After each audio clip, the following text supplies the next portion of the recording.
Let me clear my throat. Yeah. Oh, that's better. That's better. Somebody pass around the offering. Since I'm always preaching on tracks, you feel me? I'm about to get paid for it. Sermon of the day. You right where you supposed to be, baby. Informant, that information for me. Important, you get a portion of fortune pouring. Confession, fortunately, blessings on now they snoring. You mellow, so focus on scoring. Got you underperforming. I never expect something, never assume nothing. Judging me for my past, but that's why I'm triumphant. I don't demand, I know where I stand like engineer hands. Watch how my life pans. Cut that game plan. Show out like a jotter, pop out like a cutter. Telling the quick rock, skipping the course, squares like hopscotch. This gonna be my mood to my beat drop. Putting my boogie shoes in my diddy boots, ain't no stop. I'ma make the rest of my life live. Yeah, I'ma make the rest of my life live. Gonna make the rest of my life the best of my life. Yeah, I'ma make the rest of my life live. I'ma make the rest of my life live. Gonna make the rest of my life the best of my life. Congratulations on the celebration. I know I'm dope without a need of a validation. No congratulations on no celebration. I know I'm dope without a need of a validation. Yeah. If having hope is dangerous, call me evil Knievel. You leading on the wrong side, living with peasant needles. So lethal, mean Shane Black wanna write a sequel. Cause I snuggle my dream till it's seen as illegal. And I still probably will, cause I can never give up. I got my goals calling me, how could I never pick up? Anything we make up or just break up, and the snake hits get the rake up. Yeah, selfish, I'ma cake up if I don't shake me to wake up. Let my depression catapult me to succession. Shine a light on my imperfections like a projection. Every struggle and lesson, your issues ain't your oppression. Never got a question, pay pushing me to progression like I'ma make the rest of my life live. Yeah, I'ma make the rest of my life live.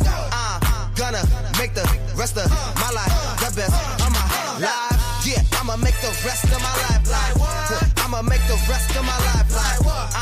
Gonna make the rest of my life the best of my life. Congratulations on the celebration. I know I'm dope without a need of a validation. No congratulations on no celebration. I know I'm dope without a need of a validation. Yeah. Happy Thursday, everybody. Happy Thursday. How is everyone doing today? I hope you are all doing well. Of course, technology is doing what? Technology, as it always does. But anyway, we will continue to press through and do what we do, right? Until we can't do it anymore. So, happy Thursday evening, everyone. Thank you for joining us here on the Bravo with Sheila Network. I am your Thursday night host, your favorite girl and friend, Lady Dawn B. Always glad to be here with you and always so happy that you have decided to join me and the crew and the squad and our guests when we have them. Just glad everyone is here. I don't know about you, but I'm sure glad this week is coming to a close. Good God Almighty. Yes and yes. Because it has been, maybe it's just me. I don't know. It could just be me. But it has been a week to contend with. But I'm glad that you are here joining us on tonight. And I am looking forward to tonight's conversation. Listen, because the men are in the building. And we are so very glad. You know, this month of June here on Thursday nights, it has been dedicated to our men. Because men need a space where they can talk and be free and open and honest and just unrestrained. You know, we need them to not curb their words. We need them to tell us like a tis. And ladies, we got to get, you know, our emotional strength up. We got to be able to handle the heavies of what they say. But I thank God because we can come here and have open, honest conversation. We can come here and we are not arguing. We are not debating. We're not fussing. We're not fighting. We are here not to convict nor to convince, but to have healthy conversation and dialogue that will help us to understand one another and to put us in position to have better relationships, better communication. And that first relationship and communication we want to work on is the one with ourselves. We got to be able to take what others say and apply it to us when we are in communication with them, right? So with that being said, I just want to remind everyone of our rules. I am so off my square right now, but my head is still on the swivel. So we are all right. But listen, we just gonna have, we're gonna keep it a buck and then some on tonight, per usual. Again, I am excited because the men folk is in the building. So our number one rule here on Thursday nights, every night, is always what? Respect, respect, and more respect. This is a space where you can freely share and engage in conversation. However, we understand that we do not have to agree. We are not one voice, one sound. That is not what this space is about. We know how to listen, hear, receive someone else's perspective without taking it personal to heart or feeling the need to tear it down and disrespect. So we want everyone to have free conversation, be open to converse. Again, not to convict, not to complain, but we want to have this conversation tonight, right? As always. So respectfully, we ask that you engage with one another, whether on the panel or in the comment section. If disrespect is found, unfortunately, we will have to have you escorted out by our lovely lady who does double duty, the Anae Kenya, as she welcomes everyone every week. Hey, beautiful. She says, hey, Bravo with Shield Network, and hey, Dawn B. Hello, my love. How are you? How are you? She says, love that blouse. Oh, thank you. You like, just a little extra and a little something picnic, You know how we do. You need a little something to make you feel like something sometimes, This just does it for me. It does it. Makes you feel like that. It's a whole dress. I won't show y'all right now. I don't want y'all to get excited. But, because then it means I got to put my heels on and all that. And I don't want to do all that in my living room. So we just go.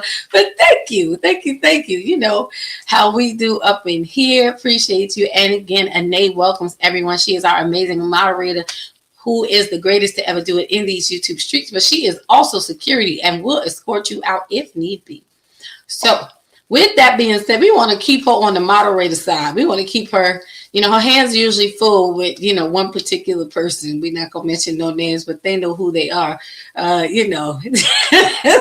So don't add to her list. She's busy. She is busy.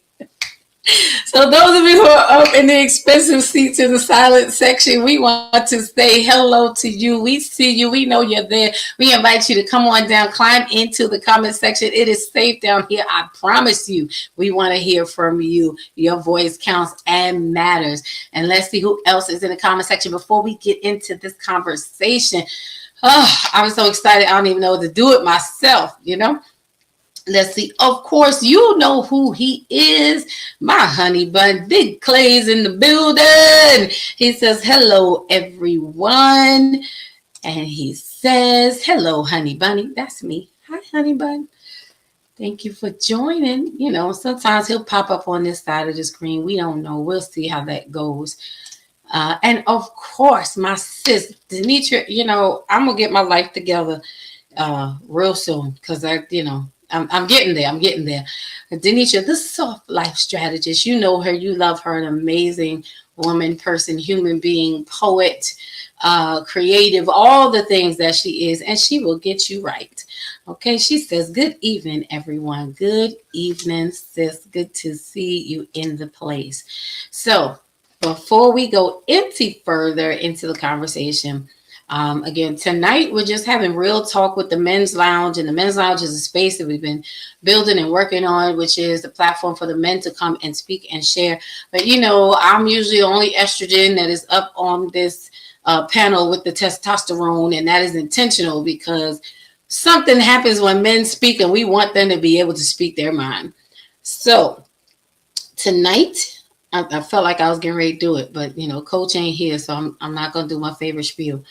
But we wanted to have this conversation tonight and just ask our men some questions and just let them share what's on their heart. Because a lot of times we as women, we assume we know, or we may have a belief that we know how they feel, how they navigate, how they manage, what affects them really. A lot of times men are walking around so full of things and with the straightest face and still handling business, and we would never know it. We want to be able to open conversation have safe space for them to share so that they can stop carrying so much. And we as women in their lives, I don't care if you're a wife, a mother, grandmother, auntie, play cousin, whatever, we have to be support to our men. And with Father's Day coming up this Sunday, let me say happy Father's Day to all of you amazing men who are fathers. And happy Father's Day even to the ones that are not so amazing. I'm going to say it anyway, because we want you to get with these men or some men that are amazing and become better. But we don't want to give you ties and spatulas for the grill and another set of tools for the garage and the shed. You know, this year we want to give you the gift of us the best way that we can to let you know that you are seen, you are felt, you are heard, and we want to take action in being actively present in your lives. So tonight we're just having real talk because I got some questions. I got questions. And then I'm going to move out the way for the men to just talk and share. So tonight, so far, we have two amazing men who I have come to admire and have sisterly love for. They are men who are not afraid to share. Look who is in the house. Welcome. And Dr. Blaine, thank you for joining. Thank you for coming to support. Thank you for being here. We got to get you up here one of these nights. Just because we got to get you up here on one of these nights and to talk and to share and help us help some people. So thank you for joining and coming to support. But these two men who are coming up so far, they are men that I have grown to know, to admire, appreciate, because of what they do and how they share themselves and their journeys. They are both authors of amazing books, which I have both of them right here. Yep, sure do. One you already know. You already know him. He is a solid voice. Maybe my toxic little brother. I don't know. Maybe sometimes, I think, yeah, I could say that. We tip each other off. He gets his glasses and his hat out for me because y'all know I'm liable to say anything. And I mean it.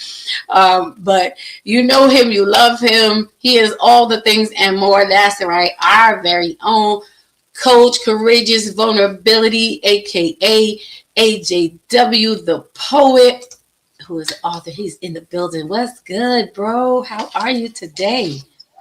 I'm okay. And yourself? I'm all right so far. I'm all right. We'll see how I'm doing after y'all finish talking. We'll see. I'm gonna behave myself a little bit.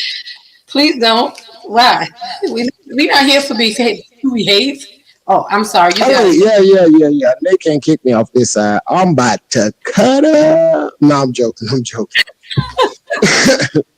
I was just saying now, don't be too surprised if she come over this side. I'm just saying. I dare her. I'm joking. Please, I'm joking. She will come through the screen. I believe you. Justin is an amazing voice, mental health coach. He helps men to help themselves and just to become better. Even while he is on his journey of healing and growth, it is wonderful that he's able to pass down that which he has learned and continues to be transparent in the things he is yet learning, helping men become better men. And he has this amazing book, Courageous Vulnerability. It is not his only book, but it is one that is making impact and is definitely on time for the people today. So, of course, Justin, thank you for being here on tonight. Thank you for having me. I'm gonna turn you loose in a little bit, and I'm gonna go in the background. And next up, we have the first time here. I am super excited and really, really grateful. Hold on, your big brother is saying something to you. Okay, Big Clay said, "Hey, Justin." What's going on, big boy? How are you? I'm sure he'll flip on this side eventually. Maybe I'm waiting for Big Clay to come over here. I know he got something to add to the conversation. Man, listen. I learn something new every day. Demetrius says, salute to the dads and fathers. Happy early Dad's Day. Thank you so much. We want to honor the men. Okay, he said, all right. Yes, sir. From the Bronx. Let's see. Oh, and my arch nemesis, who I really appreciate, Vaughn, the Invisible Man, Eric says, blessings. Y'all know what to do. Grab the L that belongs to you because he likes to greet everybody. and he says hello to everyone. So, as I was saying, next up we have who is a first time person. First of all, y'all know we don't have visitors, we don't really have guests, we have family. So, I'm just gonna put this out there ahead of time so he's not surprised. But everybody pretty much kind of gets hijacked into this space. So once you come, you are family, and that's pretty much what it is. It's one way in and no way out. So yeah, welcome in, welcome home. Uh, Glad to have you, and yeah, just pick a room in the house. It's got your name on it, wherever you like. But this young man is an amazing voice, an incredible human being, very transparent, very passionate about men's health all around, mentally, emotionally, spiritually, all of the things. He is an author. He has built a brand. He has been whose show was he on? I'm sorry, Skip. I see him. Tamron Hall. There you go. See, now look, y'all. He was on Tamron Hall show. Now I know I feel special now because he done came on my. I ain't gonna say my little space. I'm gonna say he came into these little circles we got because you know we do big things in these little circles. But he was on Tamron Hall show, so we got a real celebrity in the building right here, y'all. He is the author and creator of this brand, Call Me First. This book here, listen. I'm gonna like kind of dub him Justin Jr. because I can't sometimes get past the back cover. I was trying to get through the first chapter. Just as a woman, you know, hearing this type of talk and this type of content that he is talking about, and he's gonna share it. Listen, and when you get the book, look, I got my little bookmark. I got a QR code. I'm so excited. But his name is Damian Lewis. We call him Mr. Call Me. So y'all welcome him in our Bravo way. Hey, Damien. Thank you for See if I having can me find my in. hand pipes. Can you hear me? Yes, we can hear Okay, you. good. Thank you for having me in. I'm happy to be invited to the cookout. So we gonna put you behind the grill in a minute. So you Yeah, know. that's my space. I like that. That's my space. Oh, all right. Hey, Yeah. welcome Let home. him cook. Yeah, that's my space. Yes, Yeah, sir. man. Yes, sir. I'm glad you men are in the house. Denisha says, "Hey, Justin," and Nate says, "Hey, Damien," and Nate is Hey, saying, what's happening? What's happening? um, you know, we are just glad to have you here. There is so much that I could say that I want to say, but with this, you know, June being dedicated, I always feel bad because Mother's Day comes and goes in the month of May, and it's like the whole month women are celebrated, and men, y'all don't even really seem to get one day in June. It's maybe like 6 hours, you know, like a business day, which is crazy because you guys are men of the backbone and the supporters. You know, you are who lays the foundation in our homes, good, bad, or indifferent. You know, you lay the foundation. Your presence makes the difference. Marcia says, "Good evening, at Justin and Damien." And Hey, Denisha Marcia, what's says, happening? "Hey, What's happening? Damien." Hey, Denisha, what's going on? How are you? You know, your presence is so important as men and male figures, and it is crazy to me, honestly, how much you are devalued as people. You know, and I know that a lot of society does not want to continue to have this conversation, but I'm a firm believer that we need to keep having it until it changes, till it gets back, you know, to where it should be. And we know that, you know, even as we converse tonight, nothing is all. So please don't get your panties in a bunch, people. We are not saying all. We understand that it is some, but we have to talk about, you know, some of the issues, some of the situations, some of the things that are taking place. If we don't address the infection, it only spreads and gets worse, you know. And then it seems like men, and it's not an attack on men, again, it's a conversation. And one thing I do want to put out there and say, ladies, as we are talking, if something is said, please let's not have this kind of conversation or response tonight where we come back with, well, what about the woman? Well, what about when men do? We're not doing that engagement on tonight. We have our turn. We got to be able to sit in it. So, and then we want the men to be able to speak openly and freely and share as they should, because that's what this space tonight is about. So, Damien, you have this great book, Call Me First. Tell us what this book is about. It says A Man's Blueprint for True Leadership at Home. For those who don't know, can you share what prompted you to write this book, first of all, and what is it about before we get into conversation? Well, it's a long story of what prompted me to write the book, but let me tell you what the book is about. The book is about a man's perspective of what I believe that leadership should be like in a home. And based on what I believe of what leadership should be like in a home, it has resonated with a lot of other men and has found its place in their libraries. When I say leadership in a home, it means your communication, your discipline, your the respect that you may have, you being accountable, you being intentional. This is every single thing I speak about in the book.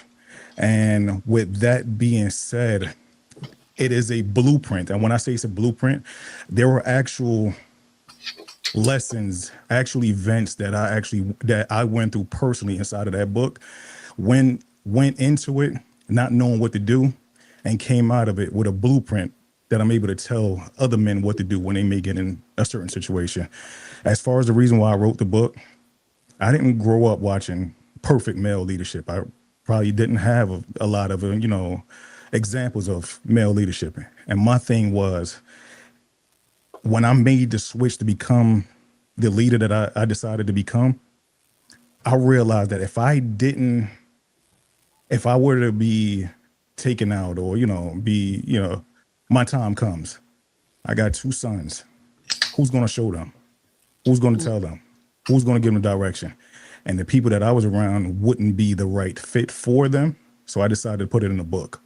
All the lessons that I learned, every single thing that I accomplished, how to get through it. That's the main part of it. It tells you practical steps of how to get through certain situations that you may be faced with. And I pretty much did it for my sons. And at the same time, my daughter, she knows what she's supposed to look for in a man.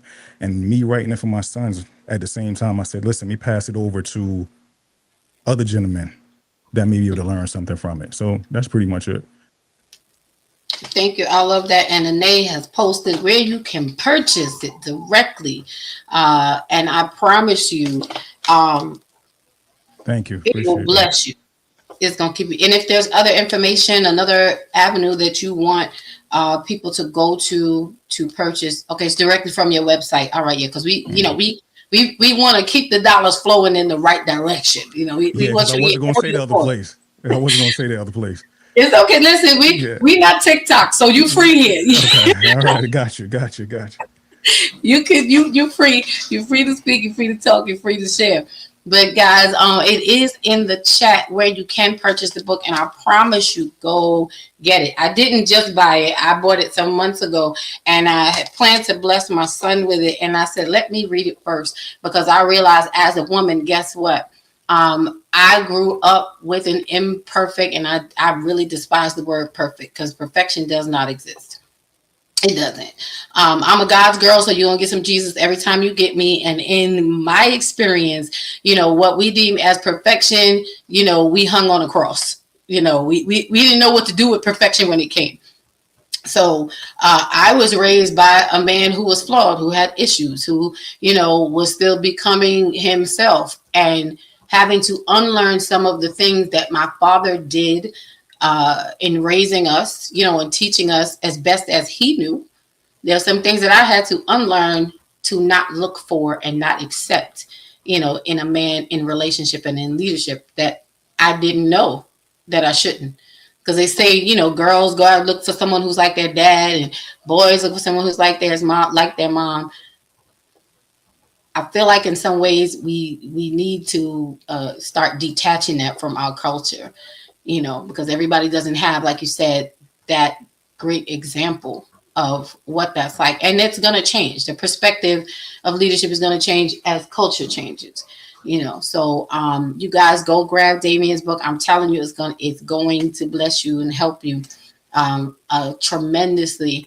And in the building now is my Monday Beyond the Mic sis right here at 7 p.m. on the Bravo Sheila Network. Dr. Elaine is in the building. She says, hey, fam. That's right. Y'all tune in. Hit that notification button so you can catch all the good conversations that go on here on the Bravo Sheila Network. And if you haven't already, please, man, please, sir, bro, sis, hit that thumbs up button. Give us a like. It helps push this further out into these YouTube streets because this is a conversation, I promise you, we need to have.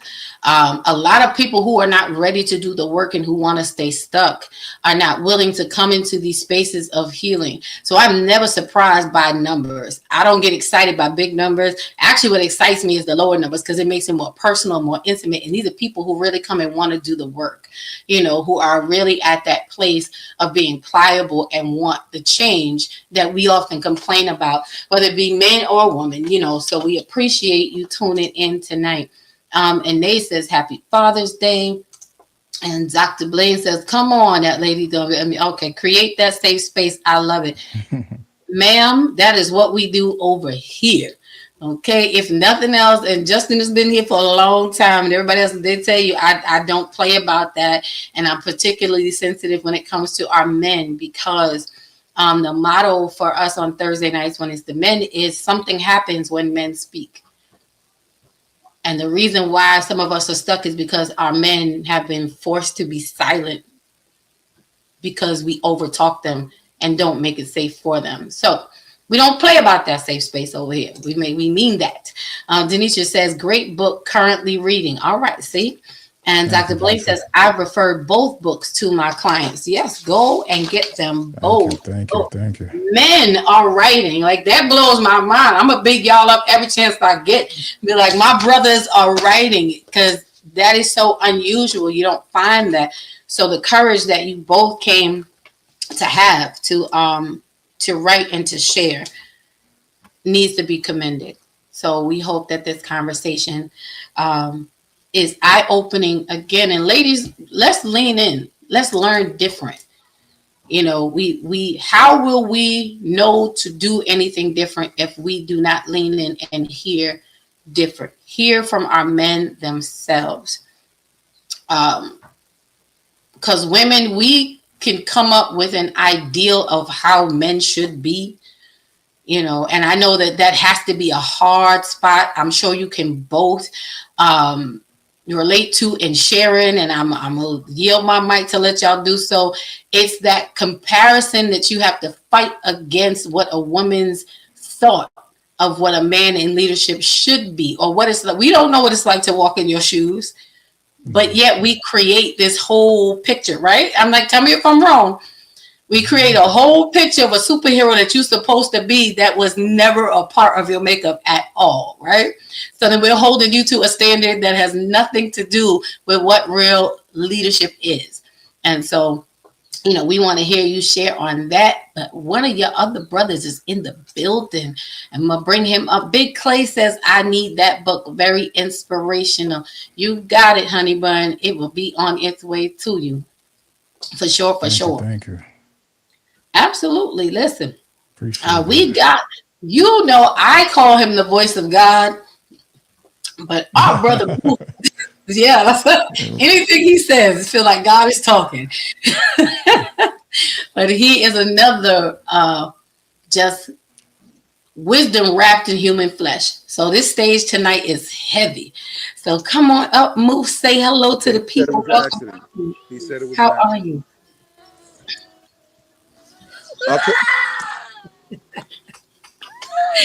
The brothers are in the house tonight. How you doing, Mo? Come on now. So, Moose, what's happening, man? Hey, Damien, AJ. Yeah, what's going on? Good to see y'all. Same here, man. You too. So, I miss y'all. Love y'all. Hey, we man, miss it. Listen, we glad you're here. So while we're on the angle of expectations, share with us, each one of you, what it feels like in your shoes when you have to try to live up to a narrative that we as women have created for you, without even getting the opportunity to get to know you, to let you show us who you are. We're trying to fit you into a box that was not made for you to fit in. Is it frustrating? How do you contend with that? What can we as women do? I want to say to stop creating that wall for you guys. Go ahead, Justin. I see you. I don't want you to hold your lip. You look like it.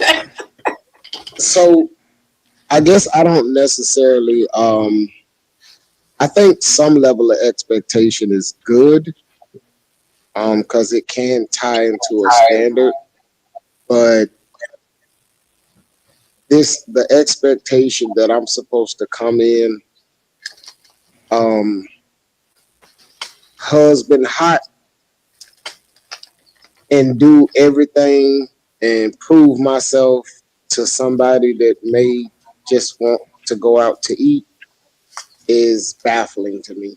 To be a foodie call is baffling to me. Wow, So, I never heard that one.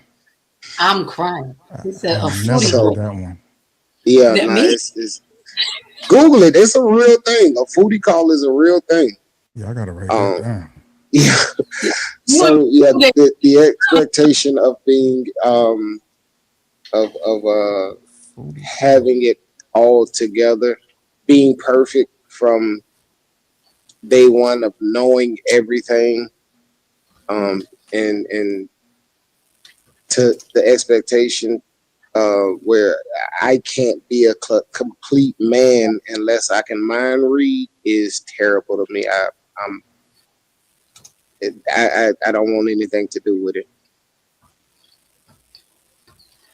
It's got to be a turnoff for you guys. It has to be. We saw Yeah, your very lips move. much so. Okay. Very much so. It's definitely a turn off. I can say that, as I've started the healing process and the healing journey, it's a deal breaker. For me, that's an early fire hot red flag. And I will gladly bid thee farewell if that's the energy that I'm getting. So yeah, that would be mine. Okay. What about you, Damien? What is that space feel like to you as a man, already having a preset expectation of what you're supposed to be as a man from someone who is not a man at all? You know what though? I think I agree with Justin when I say that when he said that there has to be some level of expectation. It pretty much sets a baseline for where we are. But even with that, me personally, I can't speak for everybody. Me personally, I don't want to adhere to anybody's expectation. Right? When I say that, what I mean is I know what I'm supposed to do. I know what I'm supposed to be doing. I know what I'm not supposed to be doing. At this point now, I'm coming in with a baseline level of where I am, what I got going on, and you meet me there, and then we build on each other at that point. So whatever lady's expectation may be of me or what I'm supposed to do, I think I already come with a level of what I bring already. So I get you can have an expectation, but I'm not here to live up to that expectation if it's not within my realm of what I can do. If that makes sense. I know what I can do. I know what I provide. I know what I come with. And it's probably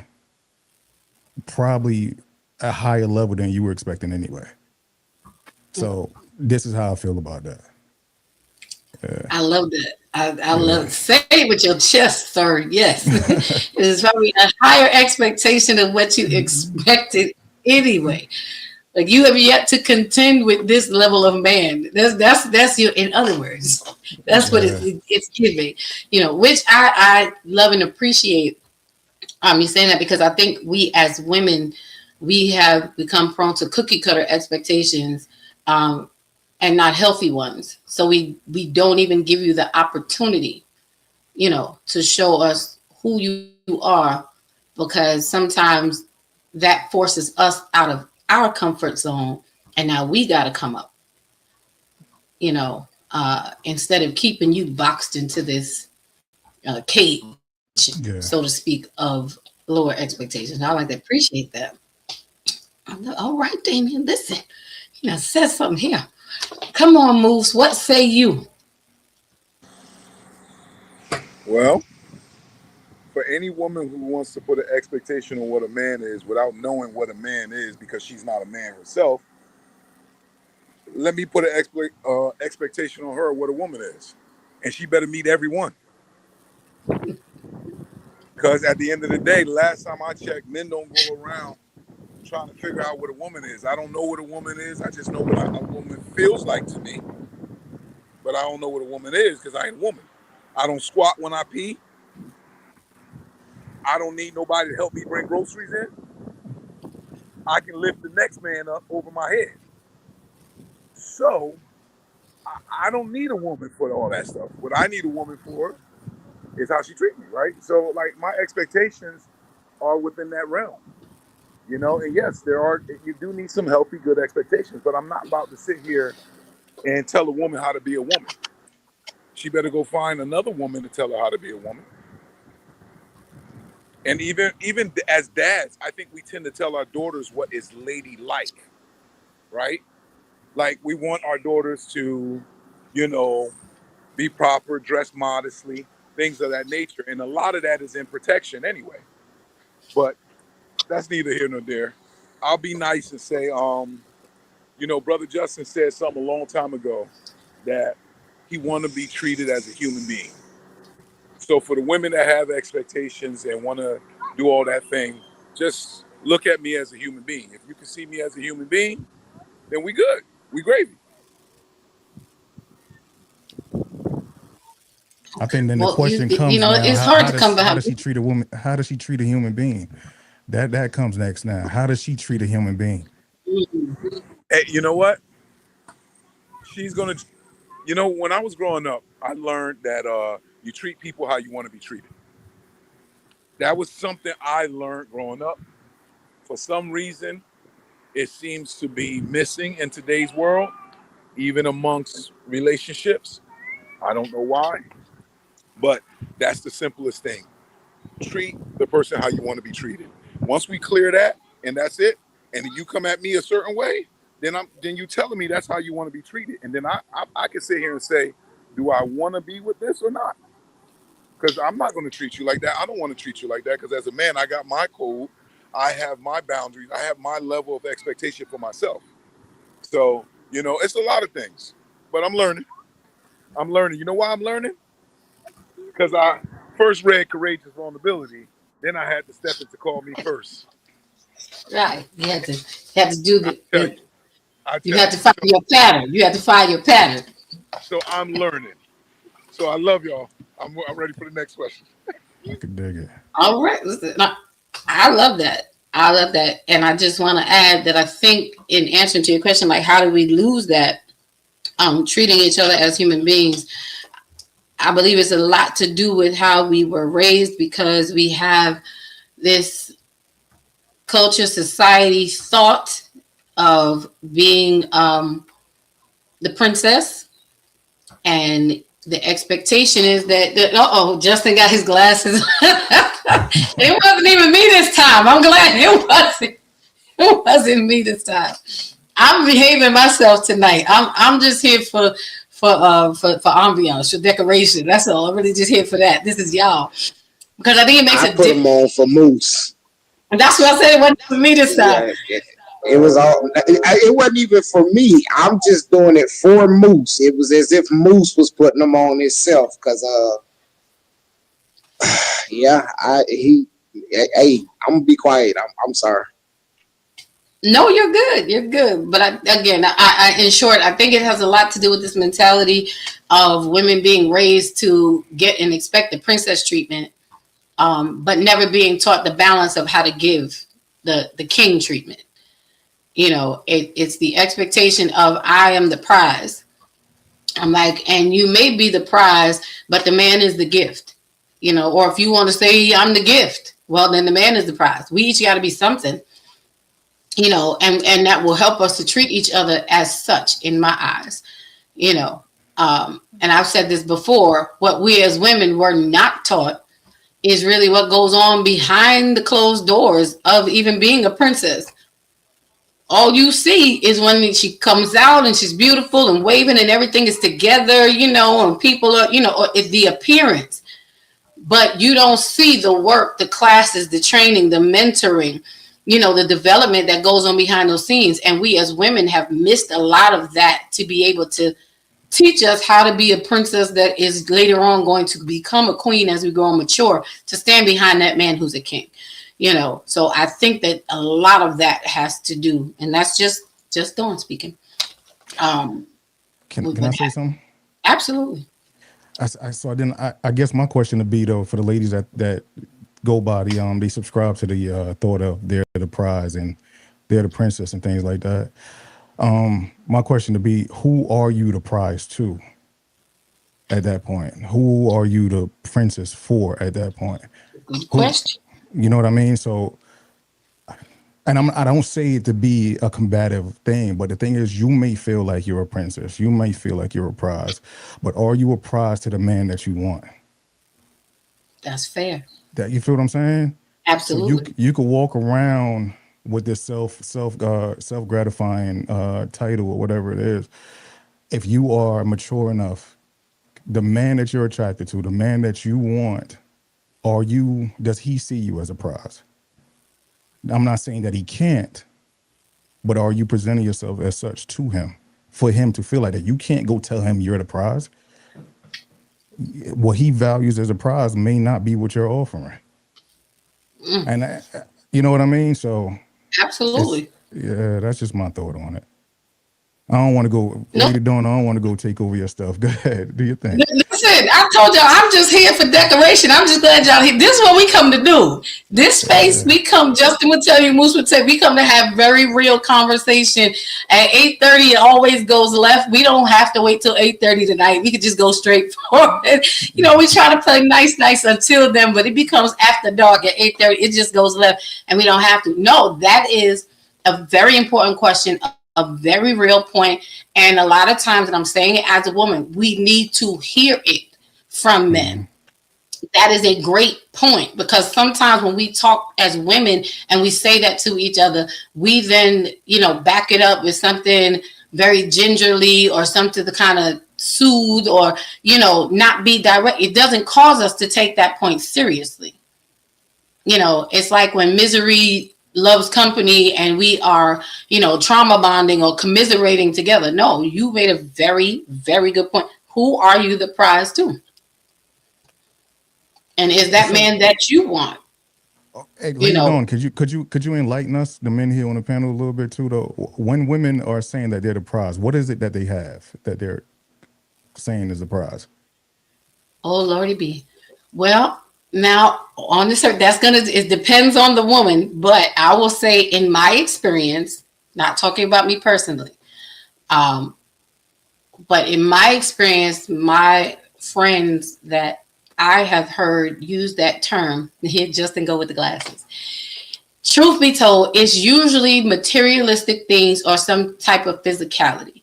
If you think that they are the prize because of appearance, not necessarily content of who they are, not because they bring something other than, the banging body to the relationship, because some of us think that's all that we have to do is because I'm this, because I look like good candy on your arm. I'm the prize. Well, who wouldn't want me? I'm beautiful. And I'm, never getting into, are you educated? Are you spiritual? Are you humane? Can you cook?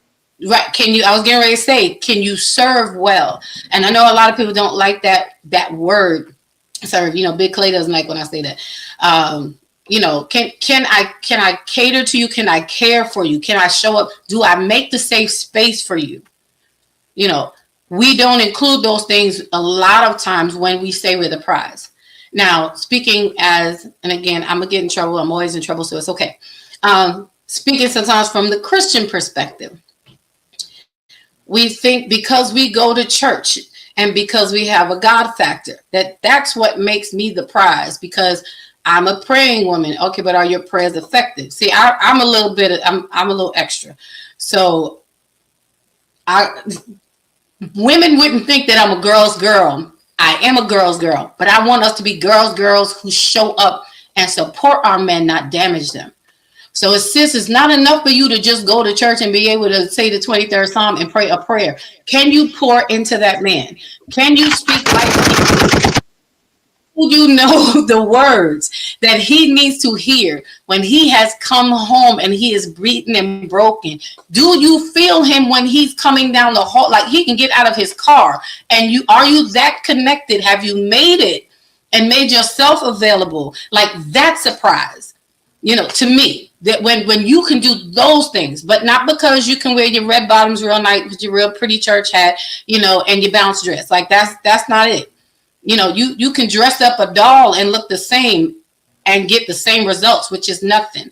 The prize is what you can pour, and we as women have to understand that there is work that we have to do. No man wants an empty woman. I could be wrong. No, you're but right. Wait, to me, right. did y'all hear what she just said? She said the prize is what you can pour. I don't even think it's a better explanation for it. Whoa. We could care less about your education. We could care less about your money. Some of us care less about how you look. How do you make us feel when we're not feeling 100%? Right. How do you support us? How do you bring us up when we down? We're going to have days when we down. How do you do this? It ain't even about the cooking, the cleaning, none of that stuff. Can I come to you when I'm in a jam right now? You help me come up with a plan. These are the things that we care about, man. Nobody cares about your education. Nobody cares about your money. Every man on here got money and whatever. They could do what they want. They could do what they want. And to tell you the truth is too, though, life is a lot less expensive when you by yourself. So you know what I mean? Nobody cares about none of that stuff. Like, can you pour? That's what we care about. And what are you pouring? Can you pour? Because what Justin needs in his cup is different from what Damien needs in his cup. It's just different from what Moose needs in his cup.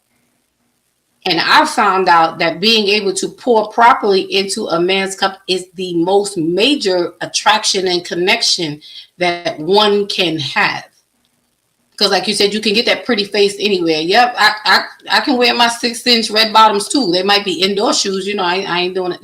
I'm old now. So, the ankles don't work like they used to. So we can't be out there in the street. That's different. We use it for different stuff now. But, we can do. But women, we've been groomed a certain way. And unfortunately, we don't realize how you as men have changed. I can honestly say a lot of women did not expect men to take this hiatus to heal. We knew you were broken, but we were not expecting you to come back healed and being able to say no to us, where the cute sway in our hip don't work no more. Like, you need more than that. And I think hearing it from you men is what's making a world of difference. It's like culture shock. So women, we can start like getting it to get like, oh, so you really don't care if I'm in my sneakers and jeans, with my messy bun, doing like that. Can't go outside like that, but yeah, you can stay in the house like that. You can't go outside like that. No. Right, there's places for it. There's places, but that is quite often what some, I won't say all, women would refer to when we're saying the prize. I just want to pause for a second to get to some comments. But y'all stay right where you're at. And listen, Damien, like I said, I'm just here for ambiance and to push the buttons tonight. That's all. If y'all run with the conversation however you need to. This is the men's lounge. We have a real talk with the men tonight because something happens when men speak. Now, what happens?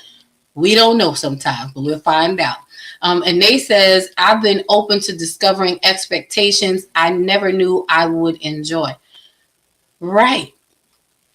I found that I had to date different to get different, allow myself to learn something different. Don't get stuck up with the same spirit, different face.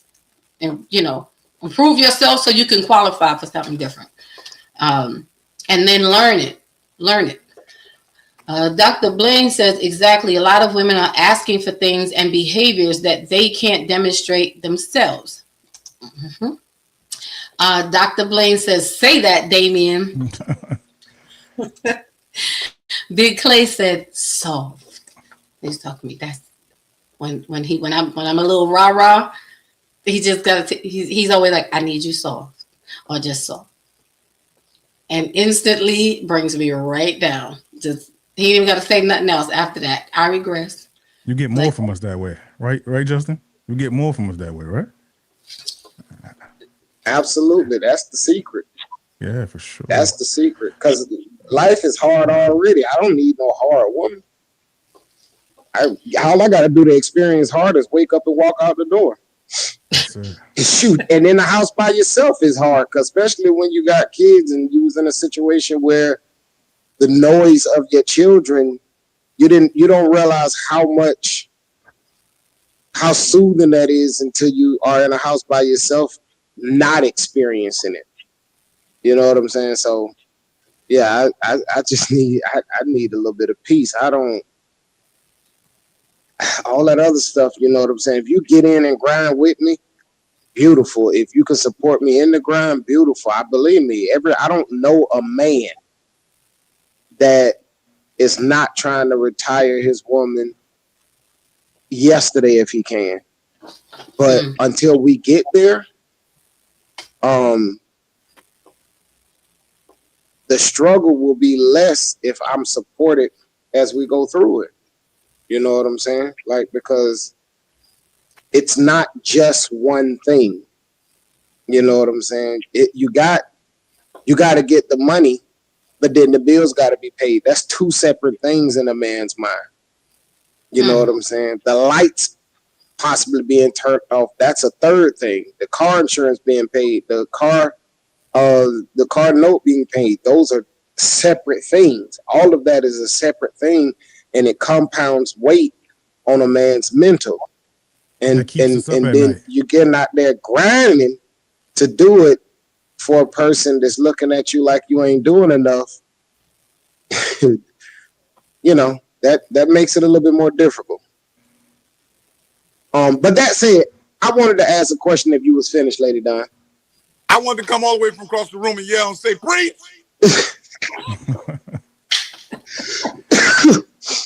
Oh wait, let me just read these comments. Don't lose your questions. Just send it to. I want to make sure we get to them. And Nate says, "My future man will be my prize. When he chooses me, I will keep polishing myself up." Girl, yes, ma'am. Yes, ma'am. Yes, ma'am. Yes, ma'am. Polish your own self because I represent him. We represent each other. So I'm gonna make sure I'm always my best. Yeah, because when you see me, you see him. Yep, and keep polishing because he is the prize. Dr. Blaine says that's it. Big Clay says you get more. Yes, he is agreeing with you there. I'm learning. See, you make me soft. I would just say on that, a lot of us either have forgotten how to be soft or we don't know how. So you got to be patient, especially with women who are hyper independent, you know, like such as myself. So sometimes like, I don't even know what that looks like. What is that? What are you talking about? You know, now I had to remind myself, but I will say, and I hate to say the right man, but I'm going to use that term. The right man, I believe you will automatically fall in that space. You know, my nervous system is calm. You know, when I don't know if me and Justin agree with that one. No, I'm just you don't have to agree. We're not here to agree. We're not here to agree. We're not here to agree. I would say as a woman internally, now whether we show it or not, and I'm not speaking for every woman, but whether we show it or sometimes women, we're fighting against ourselves just not to show you that you make us soft. Just not to. I know it may sound crazy and it may not make sense, but if you are hyper independent, it makes sense. It makes sense. That you said. Who has always been having to take care of herself, Me showing you you make me soft is an internal fight that I cannot afford to let you see how vulnerable you make me. Even though you make me feel safe. It's a personal fight that we have inside. And that's why I say the right man, when he comes in your life, you fight within yourself. It may never show on the outside, but as I guarantee you, there's a war within our members that you don't see that we have to come to reason with. And 9 times out of 10, when a woman who is close to you, that y'all been loving each other, and when her mood shifts and she becomes real hard and just real kind of obstinate and bucking up against you or with you while you're trying to love her, is because she's fighting against that feeling inside of being vulnerable, because she still has healing to do with whatever hurt her in that space. So I hope that makes sense. I understand, and I totally understand where you men, you and Justin would not agree in that sense. But just to give you a little internal insight that some women may not admit, but whether we want to face it or not, that's what happens. Big Clay was saying, yes, you get more when you're so. We got to learn how to be that. I got to learn. I had to stop feeling like I'm in something alone. And sometimes I don't know how to do that. So I have to ask for patience because I'm trying. I don't know how to unlearn it because I haven't seen it. So I'm like taking baby steps. I hope that makes sense. And I feel like I can't show you all of my work on the inside because I feel like then you're going to think or feel that I'm flawed or my value is not as much. These are the things that go on. These are the things that go on inside, whether we want to admit it or not. But I want to know you. I want to know you're human. You understand? We're afraid to show our humanity because we think that we have to be perfect for you. But you don't. I ain't never asked for perfection. You didn't, but I was told that's what I had to be. You didn't, but all my life I've had to outshine the sister next to me, the lighter skinned girl, the thinner girl, the long haired girl, the smarter girl, the blue eyed girl, the girl who has everything, the hood girl who can fight when I can't fight. All of these things, the one that makes more money. We are constantly in competition with each other. I think more than men are in competition. Men know how to come together and do. I'm just saying, this is my thought. I could be wrong because I'm not a man. But from the outside, in some of the things that matter, it looks like men, y'all can come together and reason a whole lot easier or faster than women do. Because with us, it's a whole, we got to get past emotion, personality, all these things. So it's not that you said it, but this is what we've been conditioned to. So when we're showing up, all I know how to do is put on this persona of perfection so that you'll like me more and choose me. And you know what? I hope that adds some enlightenment. I need women to understand that as a man, I don't care about none of that. I just care about you. I don't care about your competition with another woman. I'm not in competition. I'm not in the bed with another woman. I'm making this and building this world with you. With you. I don't care about any of those competitions because if they matter, I would be with them. Yeah. I'm with you. You matter to me. You matter to me. Take that armor off when you with me. Take that competition armor off. You ain't got to stunt for me.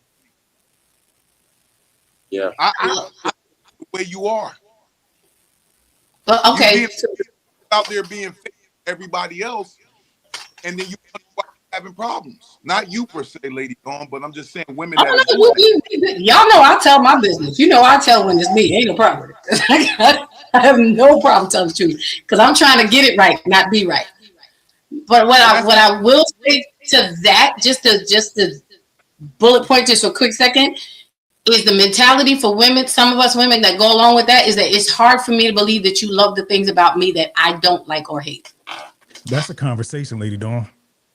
That's a conversation. That's two adults that are in a relationship with each other, that can have a conversation. That is a conversation. That is a topic that you bring up in a conversation. You both make open spaces for each other to be vulnerable and say certain things in that conversation. If you are dealing with a person and you can't tell the person, listen, I'm guarded a bit because I've been hurt in the past. This is why I'm this way. And the dude might say, listen, I don't open my pockets up because I've been taken advantage of in the past. These are conversations. If the other person knows what is happening, they can adjust instead of guessing or making things up in their heads. I can't understand, and I don't. Let me not say I can't understand, because before now, I was one of these people that I never wanted to have conversations about anything. But from now, when I understand maturity, I know everybody's not moving at the same pace. For you to be an adult in a relationship, these are conversations. Now, don't get me wrong. You can have a conversation with somebody and it goes nowhere. But then when you see this as being a constant thing, that you're having a conversation, expressing yourself to a person that's going nowhere, I think it's time for you to start reconsidering some things, because what you're seeing now is going to be the same stuff you're going to see a year from now.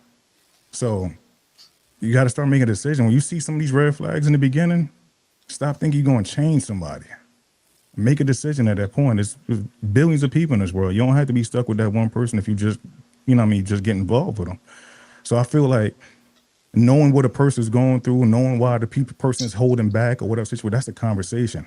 I'm telling you from experience. I had to go through that in my relationship, my marriage. These are conversations that you have to have, and if you don't have it, you will never know. But you got to be open enough to say, I'm gonna have this conversation with my person. No, I love that, and I'm glad to hear you say that. And this is why I love us having these open conversations and dialogues, because as a woman, I'm willing to share. Again, I can only speak my experience and from what I've seen and know, but it helps give insight so that women, I hope we are listening and we really get it, what these men are saying. As well as dealing with what we don't want to admit. I mean, I don't have no problem. If it's my issue, I'm gonna tell you.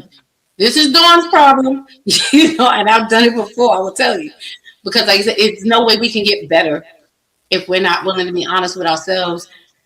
And I, at this big old age, feel like if I can't be honest with you about me, then I don't need to be with you, or you don't need to be. I don't need to bother you with me. Is it a competition? Say it again. Is it a competition? What I mean by that is, who can be the strongest? Who can be the most resilient? Who can be the toughest? Who can hold out without being vulnerable the longest? Does it wind up being a competition? I think it does. Absolutely. I think it does. It ain't going nowhere. And that's not even what we want. I found myself doing that. Not really knowing why I'm still doing that, but knowing that the end result of it is not what I want. And I had to kind of realize, for me, it came from the place of I never had anyone fight for me because everyone thought I was always so strong. So no one showed up for me, but because no one fought for me, I had no other choice but to be strong. Wow. I think it's important for the sisters to realize that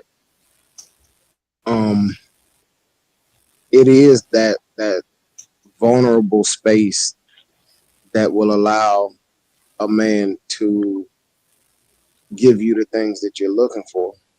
Even if you don't need it, if you don't need it from him, because yes, you can do it yourself. Being vulnerable and allowing that man to be that man is what's gonna get you what you want from that man. And you know what I'm saying? So I think that's the part that we miss out on sometimes, is because we're trying that attempt to be perfect translates as a barrier or a wall for a man. Because for me as a man, I realize that it is the things that are exclusive to me that make me feel like I'm valued. So I don't really, dressing up and being real beautiful and all of that kind of stuff, that's good. But that's when we go in front of other people It's that at the house watching TV, eating a bowl of cereal, you that makes me be like, man, that's bae right there. You Real know what I'm talk. saying? Real And talk. when we put enough of that in, then it adds value to going out and dressing up nice, because while everybody else see the red bottoms and all of that, I see bae. I know that they looking, but when I get home, we're gonna This be in t-shirt mines. and sweats, if anything at all. This is Fabian said, mines. "God." Word up. Exactly. This is mines. Right. So I think that it is the we have to pay attention. I would encourage the sisters to pay attention, and again, this is not all men. Let me be clear about that. There's a certain type and caliber of man that will give you this, and that man is probably you probably ain't gonna be able to move him too much with the regular stuff. That princess ideology, you probably not gonna move him too much with that. If you're gonna be super tough, you'll probably move him on to somebody that's not gonna be super tough. And Make sure so y'all write that down. yeah, I think that's the thing. That's what I would encourage, is just consider that if you are a superhero on your own, what I need it for. Because I don't need you to save me. Matter of fact, I don't want you to save me. I'd rather crash and burn than be saved, because that keeps me going. I'm not saying it's right, but as men, some things about culture we have been taught and we cannot get rid of. And because of the things that I talk about, sometimes I get conversation with guys where they feel like that I'm trying to get men to be soft. That's not the case at all. At all, at all. I'm not trying to get men to be soft. I want men to have the capacity to violence, but to have it under voluntary control. And the thing is that when you got a man that's got it under control, sometimes people assume that guy is soft, when in reality, that guy got something to lose. And the worst thing you could do is put him in a position where he's considering losing it. Then you're going to find out what a man is. So I would just say, allow yourself to be the one soft thing in that man's life, and you will get, if not that life exactly, you will get somebody that will work themselves to the bone trying to give it to you. He will run through a brick wall for you. He'll Absolutely. go to the ends of the earth for you. He'll go give his last for you. This is what men, listen, we want to know that, listen, our work, the things that we provide, the things that we give, our efforts are being received. And if you're receiving them with gratitude and wholeheartedly understand where we coming from and how hard we work to do this, there's nothing we won't do for you. Nothing we won't do for you. And I'm not saying every man, but find the right one. Find the one. Like I just said, I think I said this before, but I just want to reiterate it, to consider. You gotta pay attention to who gives the most, not who spends the most. Because there is a difference. You got somebody that gives you a 500, somebody that spends $500 on a bag for you, and then you got somebody that gives you a $500 bag. Now, the person that's giving you that $500 bag may had to work extra hard to get it, but there's something in that character that you should pay attention to, because we see rappers all day on TV talking about spending the money. $1,500 on a bag sounds like a lot, but to a person with a couple of $100 million, it ain't much.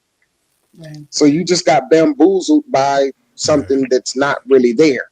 And I'm not talking about the rappers, because if you see somebody like Snoop Dogg, 35 years of marriage, LL Cool J, years of marriage, those men, that ain't just gifts. Those men, and LL Cool J in particular, is a man that probably could have 90% of the women that pay attention to him. But his commitment, so far as I know, is to his wife, and there's a reason for that. You know what I'm saying? That I watched the interview where he talked about somebody coming in his house, and this high value individual who have people who will jump in front of a bullet for him got up and went to go protect his wife. That's grown man business. You know what I'm saying? So I think those are like, you should look at what motivates the movement, not specifically the movement, because you can miss something looking at the bag and not what it costs. And when I say what it costs, I'm not talking about money. No, that's good.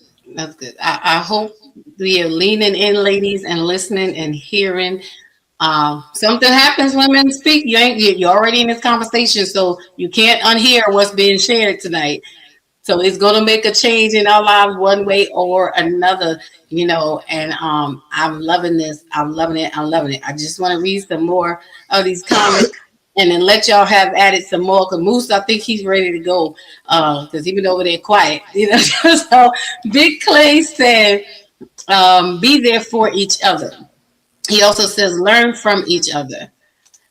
He Watch says, Lady Dawn first. Yep. Got it. See, I'm being good. I'm being good. Leave it alone, Justin. I was doing just fine. He says, communicate more and just listen to each other. He also says, be soft and allow a man to be a man and just adjust to life with your partner. Now, I will say,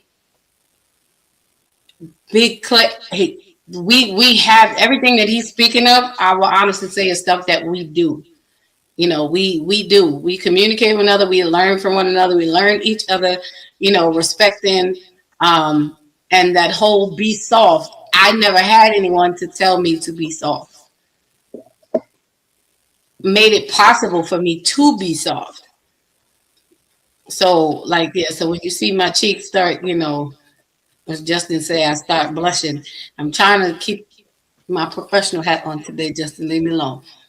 But yes, and adjust to life with your partner. Ladies, learn how to adjust to life with your partner. Now, Dr. Blaine says hyper independence is a survival response. When the space is safe, submission and softness comes easily. And I agree with that. It is a survival response because I didn't know how, I had no other choice but to be the way I was. Because when help is not coming, you're like, I can't die here. I got to learn how to do whatever it takes for me to survive. And that can be hard to unlearn. So I totally agree. Dr. Blaine says 100% sis. And they said this is a very fruitful conversation. Big Clay says 100%. That is true. That's true. And then he's shouting out at Moose, saying, "Hey, bro." Big Clay says, "See, here we go. Now my cheeks are rising. I love you." I felt my cheeks get hot. Next comment though. I'm sorry. Go ahead. So my cheeks get hot on the inside first this time. He says, "I love you for you. I don't need anyone else. That's why I can't wait to meet." Y'all can take the show. I gotta go now. No. Hold on. I'm new here. Is Big Clay a person? Big Clay is a person. Oh, okay. Now this makes a lot of sense. Big Clay taught her how to not open her own door when they go somewhere. That's a huge. Man, this makes a lot of sense. Now this makes a lot of sense. I got it now. Really, Justin? I got it. He did though. Big Clay is the example. So listen, I'm gonna rock with Big Clay forever. I don't know what you talking about. We talked. We had a real good show one night, and I was making a point, and I stood on it. Like, I don't need you to open my door. I can open my own door. By the time you come around and open the door, I could already be to the front door, And so we had a whole argument and debate about, but why can't you just let him open the door? Because I'm opening my own door. Like, I got this. It says, it was a whole fight about it. So, later on, when I came back from vacation, I was like, I had to be honest. I forgot how we got back into the conversation. We started talking about doors. And I was like, I got it. He said, Justin, I didn't open the door. I was like, I walked to the car door and I started to put my head. And Big Clay was like, babe, I'm coming. Just wait. And I started to open the door and be like, no, I got it. It's okay. And then I heard in the back of my head, and I had to almost slap my own hand to the, don't you touch that door. Leave that door alone. And I didn't touch it. I waited till he opened the door. He helped me up in the truck. You okay? I said, yeah, I'm fine. You sure? You need me to get your seatbelt? He helped close the door, went to the other side. I said, well, what in the world done happened here? I done let this man open my door. So that was. So I got a question. So for the women that are in here now, right? How many women that, if you're not with somebody right now, that when you do get a person, or you're looking forward to something like that, isn't that a great thing? It is. Lady Dawn, go ahead, finish talking about it. I want to hear about it. I honestly, I didn't think that I would ever, I was like, nah, I'm good. I got the door. I can get the bags too. And, it's to the point where touch the door of the bag and see what happens to you. And he'll constantly tell, I don't need you to do that. I don't need you to, what I need you to do is, again, be soft. He literally told me one of our maybe first conversations where I was upset about something. And he said, hey, wait a minute. And we were on FaceTime. He's like, look at me. I don't listen to nobody. But I had no other choice because he created a safety and a trust. And I looked at him and he was like, I will carry the weight. You not you don't have to. Give it to me. And I had never had anybody say that to me before in my life. If he can tell you what to do, he can tell you what to do. He absolutely can. And he can. So learning that, and it is beautiful. We think that, I again was hard in thinking that would make me seem vulnerable, like I can't take care of myself, like I can't handle myself, and I can't hold it down, and I can't do this, and I got it, and and internally, the one thing that I actually wanted was to stop carrying all that weight. Man, beautiful. Shout out to Big Clay, man. Shout out to Big Clay. Shout out to Big Clay. He made it possible, and that's why I can't wait to marry him either. Yeah, it's a beautiful thing. Dr. Blaine says that belonging and becoming chosen, that becoming chosen is heavy. It is. I will always fight for you. Thank you, baby. And he does. That's my honey bun, y'all. See, I'm about to get off this show, and y'all just carry on. You just tell me when to end it. That's all. I'm about to all of the cars on the interstate next to my apartment just stopped. They thought it was a traffic light. The cheeks was shining so bright. Whoa! Hey, y'all can go. Go ahead. Just to get that. See, look, and now you got, and they in agreement with you. See, that's the one I've been waiting on. I had already saw that. So they actually said that long before I was actually following a day. They tease me all the time. All the time. I can't even help myself. It is what Baby, she was super tough like 10 minutes ago. Big Clay walked in the room. The birds start chirping, the rabbits start running around, the deer was eating the plants and everything. I'm talking about Big just Clay like got that. The juice. Big Clay got the juice.